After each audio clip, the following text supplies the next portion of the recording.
year of my God, April 15, 2020. It's been 2 months since the virus came in. COVID-19 is turned our world upside down. I'm hold up in an undisclosed location in Los Angeles, California. I may still have some provision, a couple haul of toilet paper. If you're hearing this, that's also mean that for the past, I don't know how long, I've had to make do with one female companion that I'm in quarantine with. Grant, she's 20 years younger than me, but still,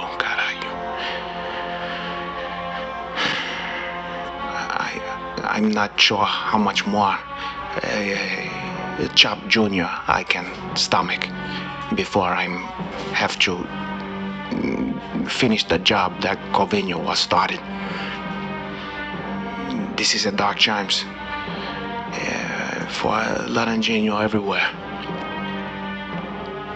Several days ago, I was hitched out to a man who was no champion, but he was a warrior. We call him the Hobart Warrior. It was announced for the fucking show, the Hobart Wars or whatever. You have a Hobart versus a fucking Hector Set or whatever the fucking show. Before it's probably they canceled that one. The man we call Ken Flo. With Kenny's help and you Laranjinho out there, we're gonna build civilization, and we're gonna came back to doing some Jiu-Jitsu class and Jiu-Jitsu seminar, and maybe to go, dinner and the movies, maybe, some strange pussy. Is that too much to ask? But right now, here's my closed circuit radio phone call with the Hobart Warrior, Kenny Florian, Ken Flo. But first, a words from our sponsors. My neck, my back, my neck and my back. Aye, Bicham, has this ever happened to you? Then you need to obtain the services of John W. Dill, attorney at law. John W. Dill is a trial attorney specializing in all types of personal injury, handling cases all over the U.S., even outside the tri-state area. 200 civil jury trials, $200 million in verdicts, $500 million in settlements. Email John W. Dill with any legal question. Say you're a Laranjinho and receive a free consultation. If he can't help you, he knows someone who can. Visit www.johnwdill.com or email john@johnwdill.com. That's John W. D-I-L-L. If you find yourself in a pickle, why not involve some dough?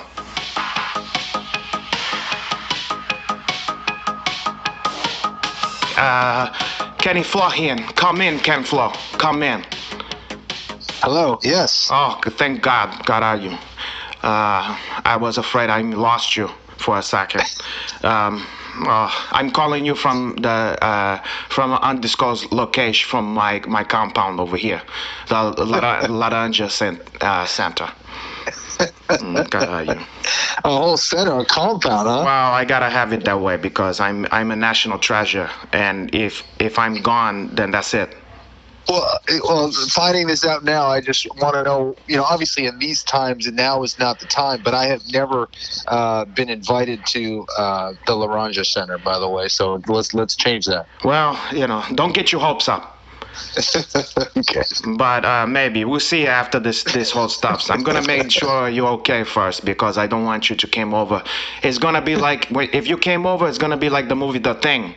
We're gonna sit there and we're gonna put some blood. We're gonna put your blood in there. We're gonna test.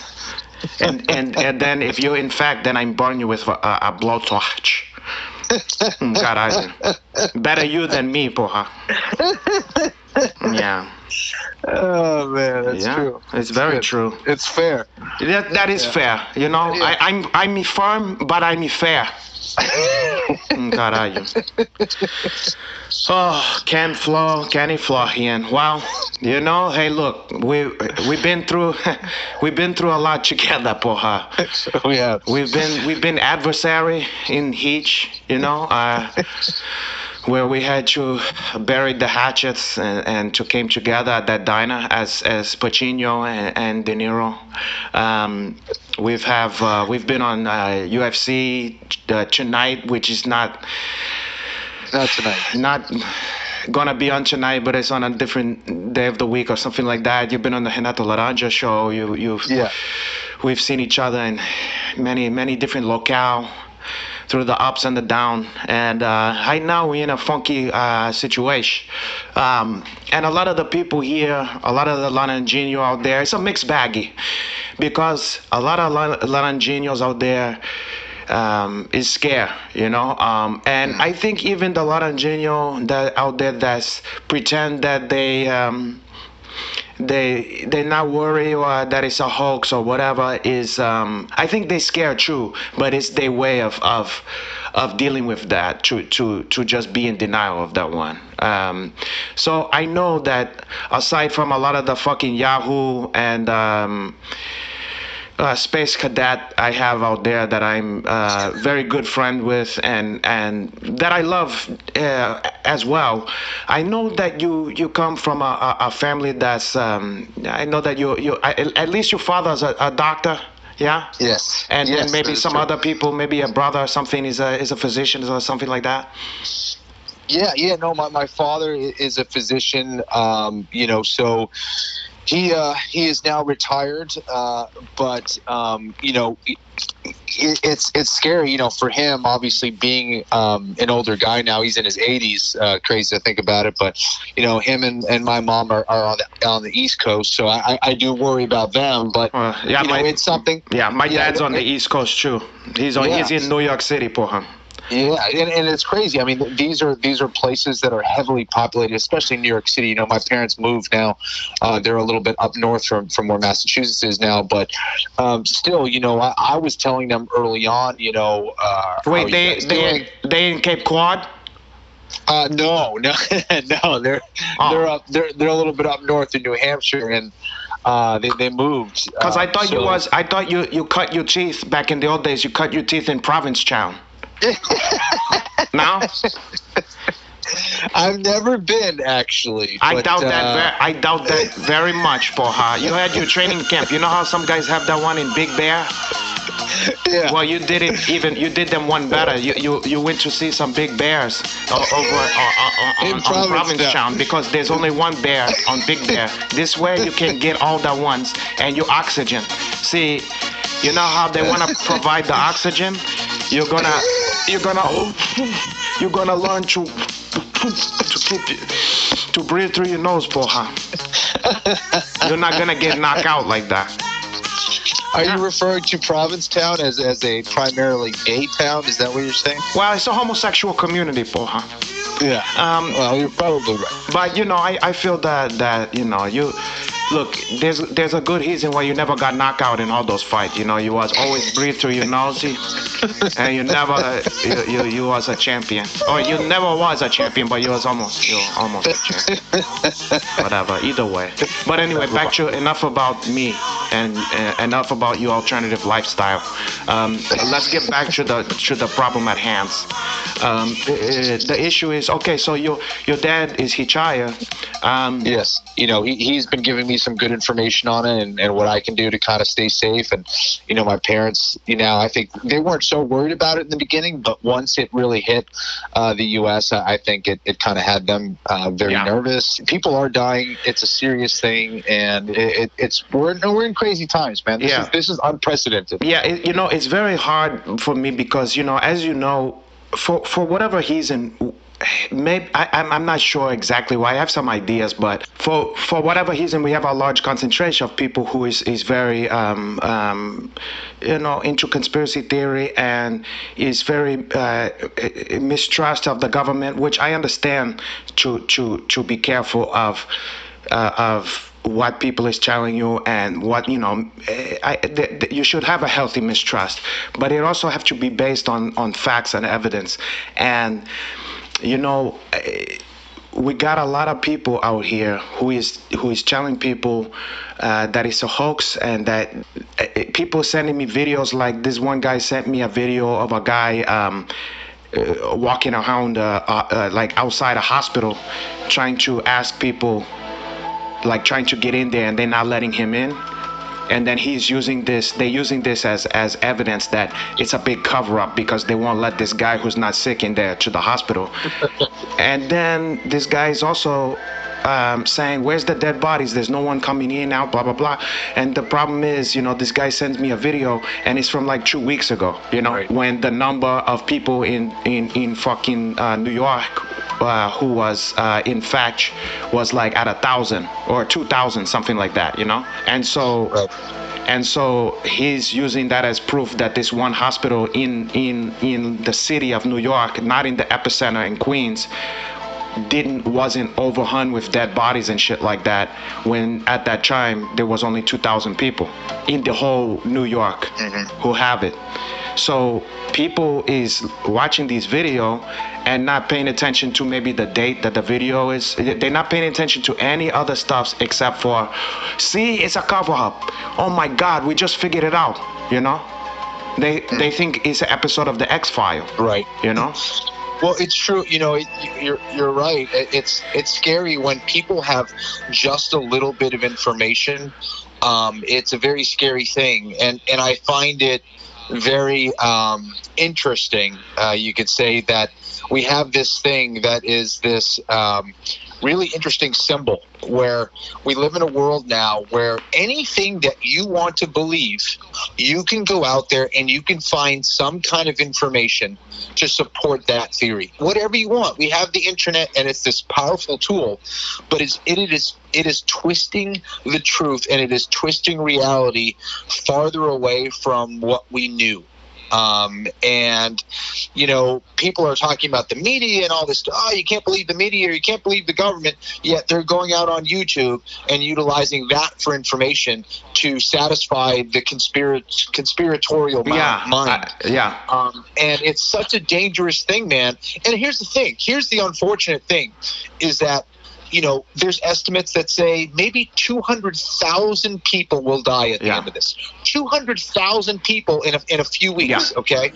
And everyone was freaking out over 9/11, which was a horrible thing and a horrendous thing, whereas you still have conspiracy theorists, obviously, over that. But, when you see something like planes go into a building, smash into a building, and you see the building collapse, these are all things that we can take in and understand. But an invisible enemy like a virus are things that very few people really understand or even want to believe, because they can't handle that. It's too big. And a lot of people can't handle being home by themselves or with their families and having to look inside and having to deal with slowing things down and looking at their life. These are things that make people very uncomfortable. And the way that they lash out is coming up with these bullshit ideas, unfortunately. Yeah, and in normal times, it's like I can shine that stuff on. If it's a conspiracy, if it's a thing about the fact that the Earth is flat, or any of these other assorted stuffs, I can say, hey, look, it is what it is. It's almost like everybody's individual religion, right, who don't believe in my God, Jesus Christ. Sure. But anybody who don't believe in that stuff is nonsense, the other stuffs. Right. So normally I just treat it like that, as let people to believe what they're gonna believe. Yes. But in a time like this, is the effect that is having on people, that is going to have on other people, because of this stuff, can be fatal. And so I can't sit back and just to allow people to spout out facts and figures and advice that's gonna get people fucked up and gonna put us in a worse situation. You're absolutely correct. And also, to get back to my original point, I missed what I wanted to say also, was the fact that someone's going to know someone who died of this at the end of the day. After 200,000, and they're going to learn the hard way. They're going to find out that, Johnny that they grew up with back in Topeka, Kansas died, or whatever it is, some friend of a friend or a cousin or an uncle or an aunt, or, because this isn't just affecting older people. My sister has an immune system that is compromised, She's a little bit older than me, but how's that possible? She deals with things like that. Yeah, exactly. She deals with something like that where she can't afford to get sick. If she gets this thing, that's it. She could die, and it's a very scary thing for a lot of these people. If you're older, if you have some kind of illness that affects your immune system, imagine just going outside and someone talks to you, and this thing can infect you, and it's a very serious thing, and it's very scary for not only the people that are, in quarantine, but also you think about the medical professionals, like the nurses and doctors that are out there literally trying to save people's lives and putting their own lives at risk. It's pretty crazy, man. Yeah, I've talked to some nurse. My mother's a nurse too as well. But I didn't want to brought her on here. I like to keep that stuff separate. But sure. she's been an ER nurse since I was a little kid. Wow. And I've been talking to her, and she happened to be a nurse she's the head nurse at a Buddhist, a Chinese Buddhist monastery in Northern California. She was moved from Brazil to there. Wow. And she's been there for years, and so she been telling me and dealing with this shit since it was way before it was in a big deal on the news. Yeah. And I've been listening to her and taking her advice from quite some time, and every fucking thing that's been happening, she's been calling what's gonna happen. And so it's very hard then when you see people who is saying that it's a hoax, and I understand it very much, like other people's religion, not mine's. Is sometimes people, it's very, like you said, it's very scary to accept that horrible shit happens in the world, and that the world can be a dangerous place, and that stuff can be random, stuff can come out of nowhere, that the world can be unfair, that good people get killed, bad people stay alive. So it's very sometimes one need to have to be able to have a clear sense of what is good and what is bad, what is God and gonna help, and what is devil that you gotta beat. And with the same thing, I think it's a similar situation, that even if when you are a conspiracy theorist to the point where your identity is wrapped up in that, where that's your hobby aside from your work, where that's your main thing you're into. Sure. I feel that it's much scarier to think about a disease that could take you out or take your family out, or that can cripple the economy or whatever because of us having to stay inside and all that kind of stuff. It's much scarier to deal with that, or to wrap your head around that, than to say, okay, there's this one political party in my government that is responsible, like it's like G.I. Joe, like it's like there's one Cobra commander and we fighting against Cobra. You understand? And Cobra is behind every fucking thing that happened, and it don't matter. This one political party in our country's political system is responsible for this, and all this shit, never mind that it's happening to everyone on the planet, but somehow it's related to our politics. Right. And our president, and that's the only thing it pertains to. So it's very much easier to say, no, we know who is the enemy. As long as we can defeat those human beings that we know of, we see there, that's Cobra Command and Cobra, And maybe Destro or whatever, or Baroness or whatever the fuck you're. Never mind that, the dreadnought. Okay, but let me to stay on topic. So I think it's very much easier to know who you're fighting, to know is simplify it, you understand, and it's not it don't have to be very nuanced, and it don't have to be very much gray area. It's these people is bad and want to kill you and want to control you and destroy you, and these people is trying to save you, and it's not always that simple. It's very true, and I think that we're in weird times with this whole internet thing and information and misinformation, and there's a war going on out there, man, as far as information and what is real and what isn't, and what's Mob Deep tried to warn us about that a long time ago. Yeah, there's a war going on outside. Yeah, safe from. It's true. Nobody's safe from. Nobody's safe. So one of the reasons why I also wanted to have your perspective here is because not only are you a legendary fighter of the UFC who is also almost became champion but never got over the hump. Sorry, I was getting emotional on that. But aside from that, you also have been in you in this. You're one of us, okay? You're not just an outsider. And I notice, like I said, we got a lot of people who is prone to not believing in this shit and wanting to be contrarian about the facts and stuff like that. Yes. And I've noticed. I was so angry and listening to people that I actually love and know.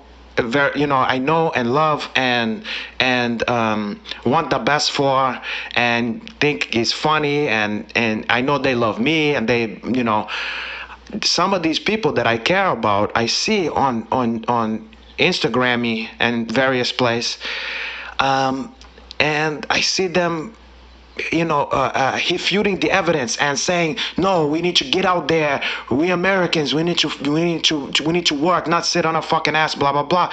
And it was making me so fucking furious that I was having so much like physical anger and frustration about this. And then it dawned on me that every single one of these high profile people that I'm talking about, one thing that link these people is that they all own MMA and or Jiu-Jitsu and or MMA academy.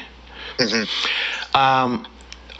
Now, I've noticed, and it made me to think, I don't, listen, my income is based on me going out there and teaching seminar, hosting, commentating, all the things I do, teaching jiu-jitsu private, all that stuff involved being with people, being at crowds of people, being at events where people is smothering each other and sweating all over each other and all that kind of shit.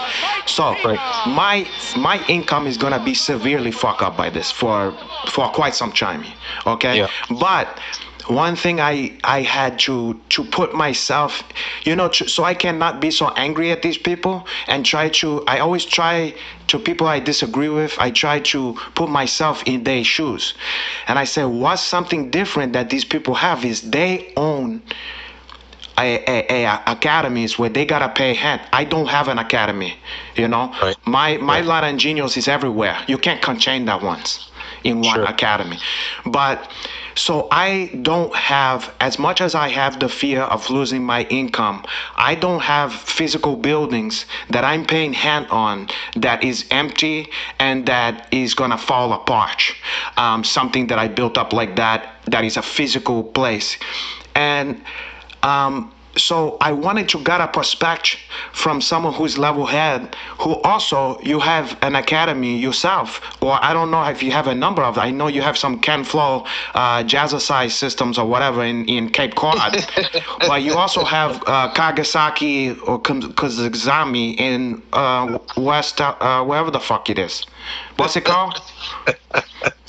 I have two gyms. So I have a gym with my brother Keith called Florian Martial Arts Center in Boston. Keith Florian. Yeah. I love Keith Florian. Yes, he's the best. He never had me out there. Now it's too fucking late. Sorry, Ken Flo. Good luck. get you out there for sure. Yeah, And good luck. We have it in Los Angeles, in West LA. We have a gym called Meraki Brazilian Jiu-Jitsu. I own that with my partner. Yeah, Meraki with my friend Jason Hunt. And, we've been open, let's see, 2.5 years. And we're in a new, pretty much a new space that we put a bunch of money into. Wow. And we had to shut it down, man. We put a bunch of money into this place. We were, I think one of the first academies to close down completely because, we saw this coming. It was not a good thing.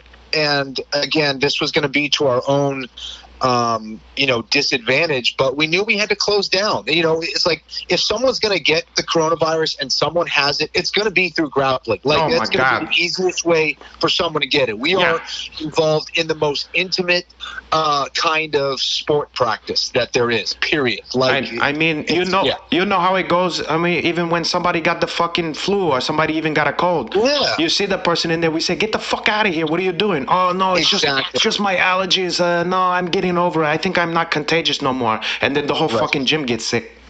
Exactly. And we've had that policy where if you have a sniffle, if you have a cough, you are not allowed in the academy. We basically tell you can't come in.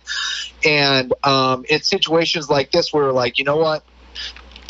We'd like to think that everyone's going to do their job and not come in, but this is too dangerous of a thing. We have some older students. We have a lot of people that come in from, different people, from the mailman to, deliveries and all that stuff. Wait, Carl Malone is one of your students? Yeah.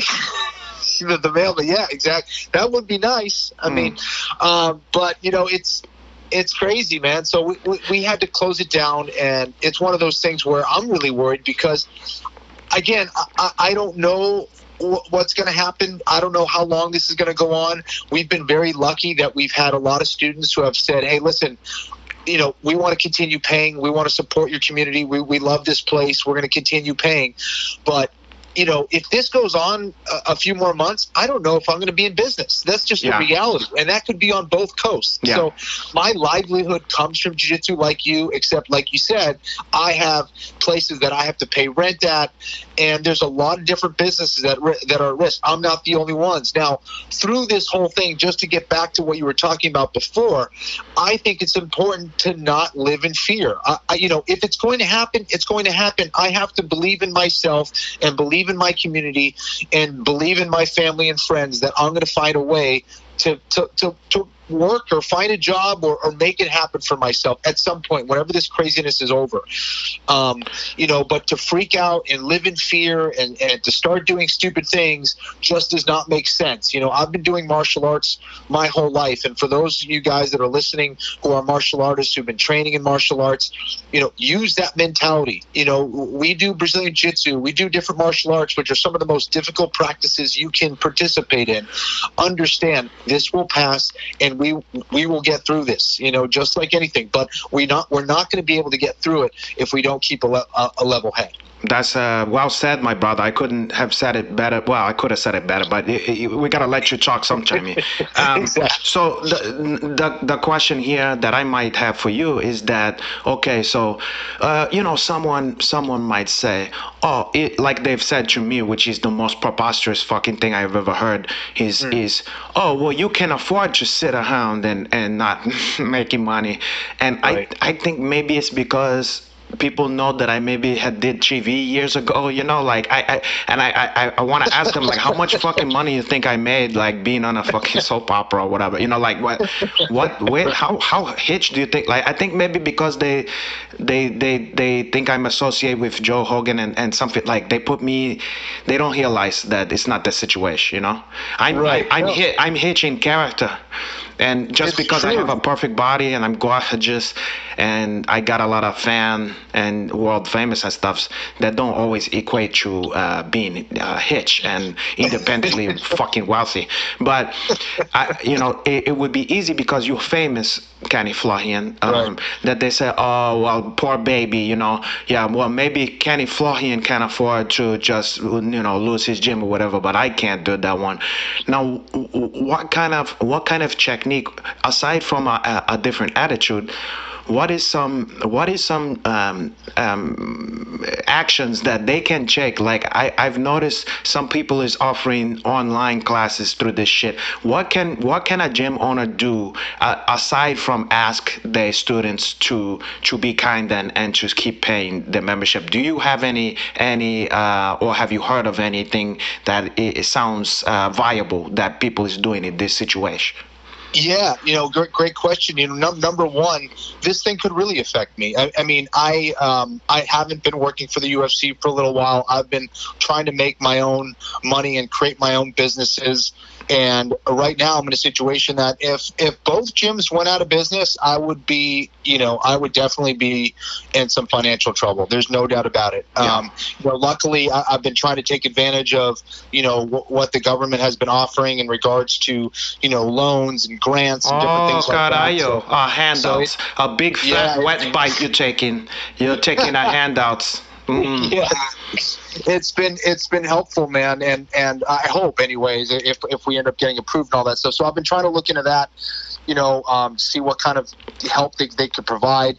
And then the other thing is, we've been trying to not only give, a lot of techniques on our social media pages like Instagram and Facebook and things like that, and creating private groups for our students in Meraki and Florian Martial Arts Center to see techniques and to stay training. But also, we're going to be doing Zoom classes starting next week. Okay, good. We're just have one or two people in there, myself or probably my business partner Jason, and they're teaching techniques for gi and no gi throughout the week. And we're going to have our kids instructor doing kids classes, and then myself or Jason will be teaching the adult classes, either teaching techniques or teaching things, going over things that they can do at home to get workouts. And where can they find you on Instagram? You just, give the people your Instagram. Yeah, it's merakibjj.com. How you spell that, Meraki? MERAKIBJJ.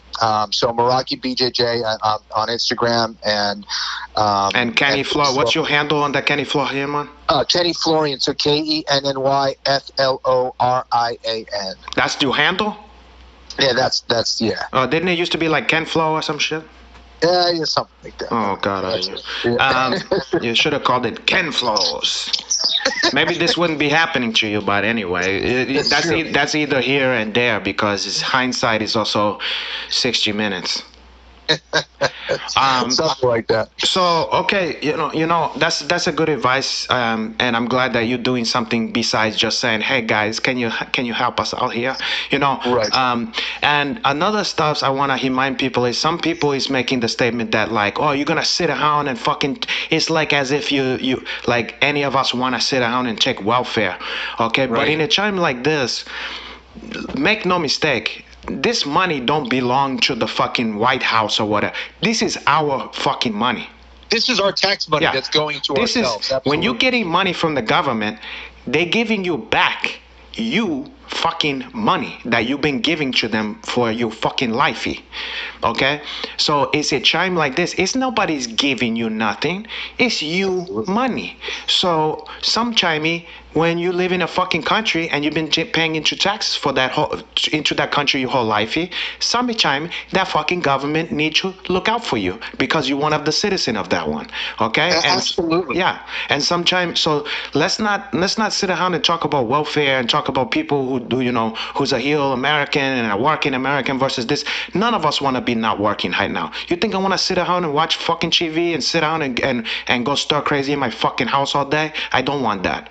Absolutely. And you know what? Like, we have, at our business, we have people that we need to support. I want to be able to pay, our program director and our instructors who are working their butts off and have been working their butts off. Like, they're relying on us. They're relying on me to give them a paycheck. So, like, I want to be able to pay them. I want to be able to support them. I want to be able to take care of them. That's what I'm doing it for as well. So it's not only me, like, okay, yeah, I'll probably be okay. Like, it's going to be really tough, but but more importantly, I have people that I have to look out for of my employees. So I want them to get a check. They're out here in one of the most expensive cities in the world. So, it's tough, man. So it's bigger than just us too. We want our business to survive so they can survive as well. beautifully said, my brother. And another a thing I want to, in my research, aside from talking to my mom and stuff like that, I was picking the brain of a nurse the other day, a male nurse, and he's a guy that's like a hired hand. He's since they have so much problems getting people getting fucking nurses and stuff because people is overworked and stuff like that, and they're dealing with people, nurses and doctors who's getting sick. Now they're having to hire like if it's a war, they're hiring like mercenaries, so they're hiring like traveling nurses and doctors and shit like that. So this guy is a guy that basically go into war zones, so he's gone into Washington, he recently was in New Orleans and stuff like that. And I was talking to this guy and I was saying, listen, my brother, I'm not gonna say his name, but I was saying, what can I have a problem here because you have people, sometimes you see people online and they keep coming at you when you try to tell them about the loss of life and how you have to be serious about this shit. They keep going, look, I can't afford this. If we got to get back to work, I'm not like you. I can't afford to get sick. I can't afford to not work or whatever, all this kind of bullshit. And they always, instead of the loss of life, they keep talking about the economy and keep talking about how if we don't work this next month, blah, blah, blah. So I asked to him, I said, how can I get these fucking guys who you can't get to them by they don't care. Like if you got someone who's selfish and they go, look, better them than me. I'm young, I'm healthy, I'm gonna be fine. So fuck them. If people die, so what? At least my family's not gonna die. I gotta pay the hand. I gotta do this. Well, I said, what can I tell that person who actually don't? The only thing that they're gonna care about is their own finances, okay, and their own livelihood. And what we came up with, the two of us, is that if you allow this shit to spread, what's gonna happen is that you're gonna be in quarantine. This problem that we're dealing with and having to have states locked down and all that kind of shit is gonna go on exponentially longer, and then you're gonna be in a situation where you're out of work and all this shit for much longer because you didn't want to do it now. So he said to think about when you're going out and doing something, when you're going out of your house and doing something that you don't need to be doing, like hanging out with your friends, playing fucking basketball, hanging out at the fucking dog park, having a barbecue, whatever the fuck it is, that you know that you're not supposed to be doing and that you know is not essential. Every second that you're doing that, you're just making the shit last longer. It's true. So if you think about it that way and imagine if a couple months ago we had took this serious and just locked the fucking country down, like when we saw with Italy what's happening there, and say, okay, we don't want that, let's take this shit serious, lock it down. Imagine the position we'd be in right now. Okay, but since we didn't do that, now we're cleaning up the mess. The fires, it's like wildfires. So the longer we allow the wildfires to keep growing, the longer we're gonna be in this situation. So he remind me of having an injury. When you have an injury and you go, well, I can't sit out, I gotta train, I gotta fight. That if I don't fight, and then you get injured, you come back too quick, and then you get injured, then you out for even longer than you was gonna be. Yep. So think about that. If you're thinking about how shitty the economy and how much you don't want to fucking work, that you want to get back to work and all that kind of shit, if you don't fucking put out the fires now, it's gonna take much fucking longer. Okay? So put that in your pipey and smoke that one. It's very true, man. It's very true. You look at, some of the countries like South Korea and how they really approach it. They approach it from a very aggressive standpoint from the get-go. And obviously, they are in Asia. Their proximity to China is much closer than we are. And they don't really have an issue. They don't have a problem like we do, because they really approach it from a very aggressive standpoint, both in how the government acted and how the people approached it. Yeah. And like, they united. Definitely.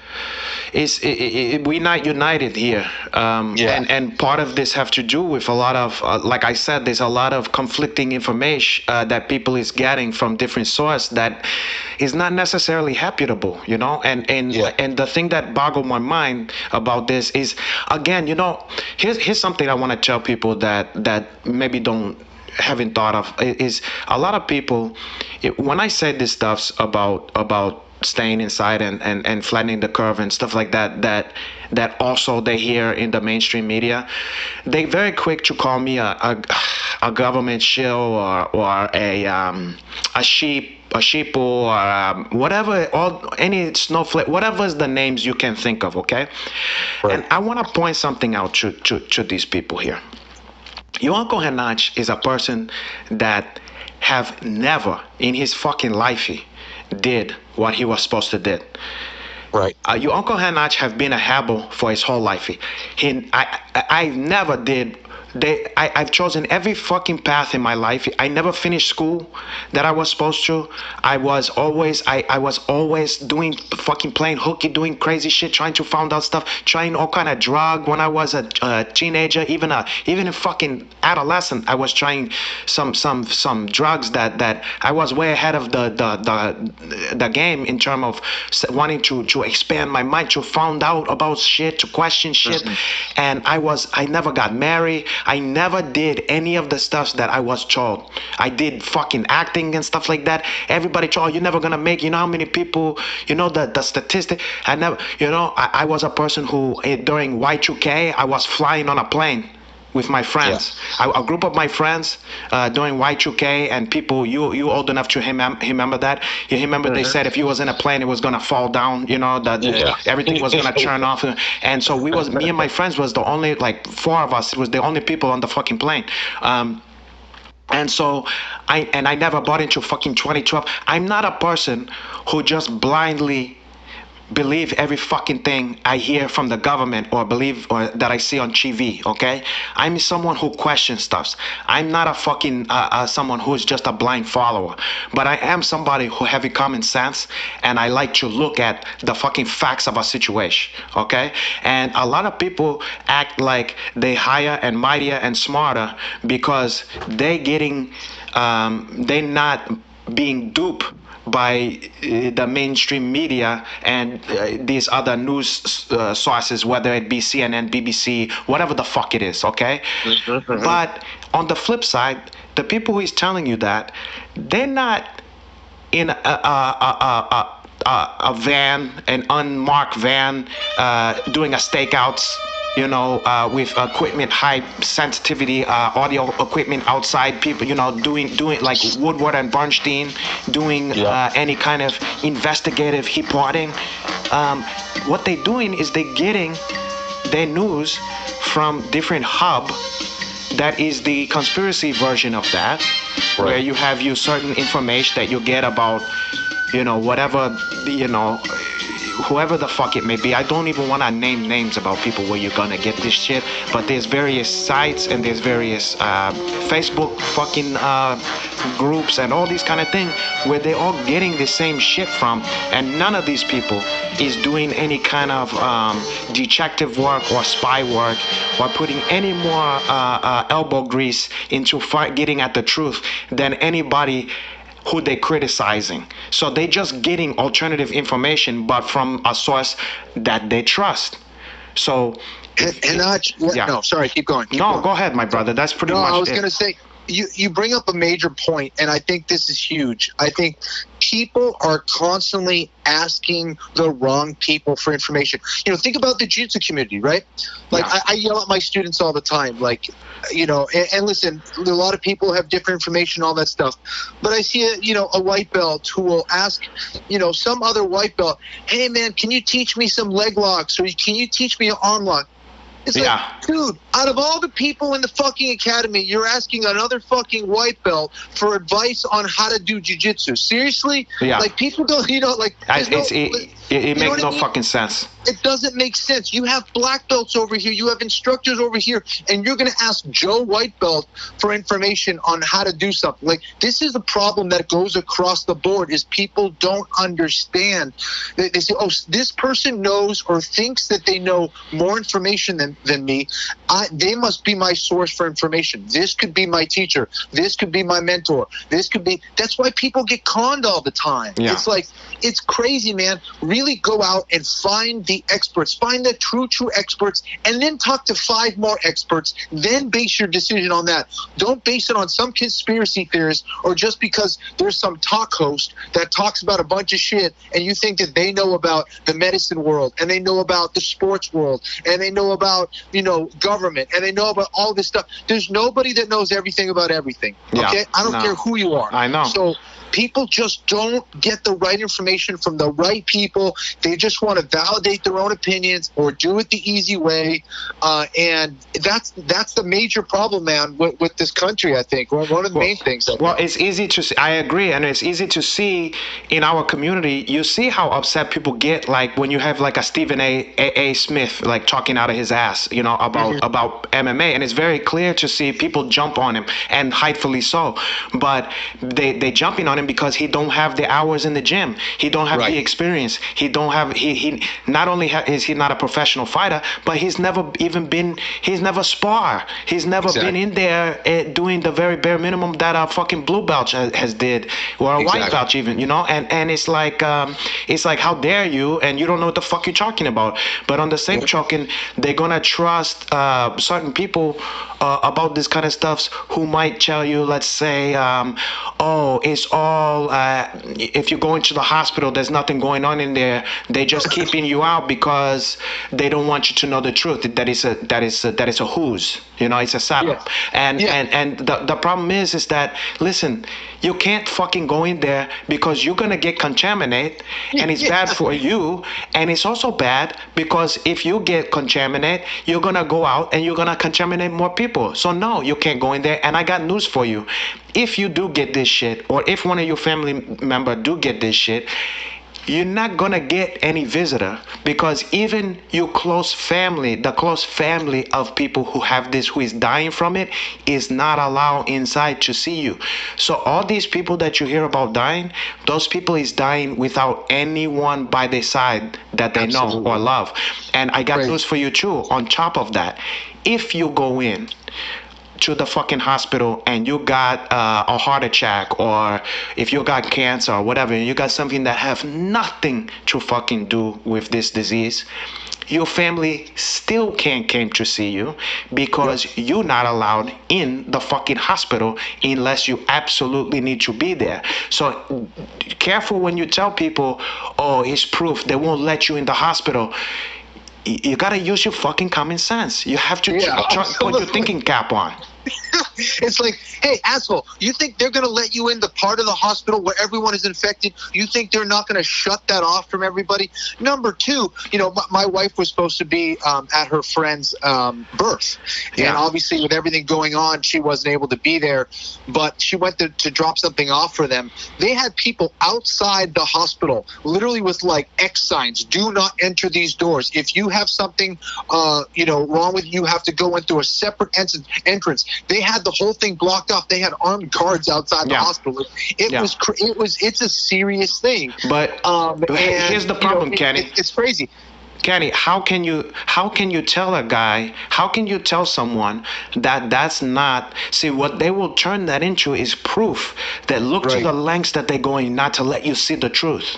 100%. And it's like, I guess, Kenny, do we give up on those people? Are we just spitting into the wind? Are we pissing into the wind? I mean, what the fuck, how can you talk sense to someone who said that?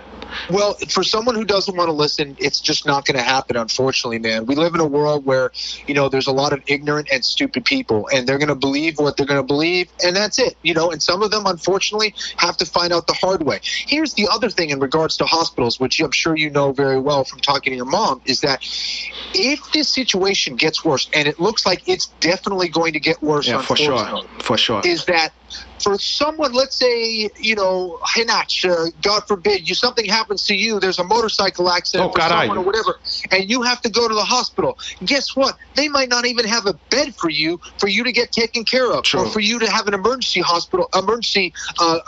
room for you to be, seen. Well, so it's crazy. These hospitals are being so packed and so overworked that they're, for the person who just has a regular issue, a heart attack or whatever it is, unrelated to the coronavirus, won't be able to be seen potentially by a doctor or a nurse because they're so packed with coronavirus patients. Yeah, you're right about that. And I talked to a Laranjinho out in New York over Instagram, and he said that his aunt passed away from this. And just this week, and that his uncle is called for the ambulance to come and get him because he's sick and he's struggling, and they just told him, listen, we don't have a bed, we don't have enough for you. You stay home and hide it out, That's what's happening. And, yeah. I mean, in Italy, they had, rooms of people that were filled, and they had to literally making decisions over who's going to live and who's going to die. Yeah. And, this isn't a third world country. This is, Italy and a lot of these other countries that have been around for a while that have some, hospitals with advanced technology and are prepared for a lot of these things. We're just simply not prepared for the coronavirus. So it goes beyond just, okay, some of those people are going to be fine and they're going to be able to get out of it. It's the other people that won't have access to the hospital. So if these places are overpacked, we have ourselves a major, major issue. Yeah. And then what's even more concerning is that if something like that happens, where now people are, we're in this quarantine for a long, long time, and people are running out of water or food, it can get crazy out there, man. Keep those doors locked if things go on for a little bit. Oh God, I'm already thinking about that stuff, man. I mean, it's a fucking shame. It's a fucking shame. And I want you to subscribe.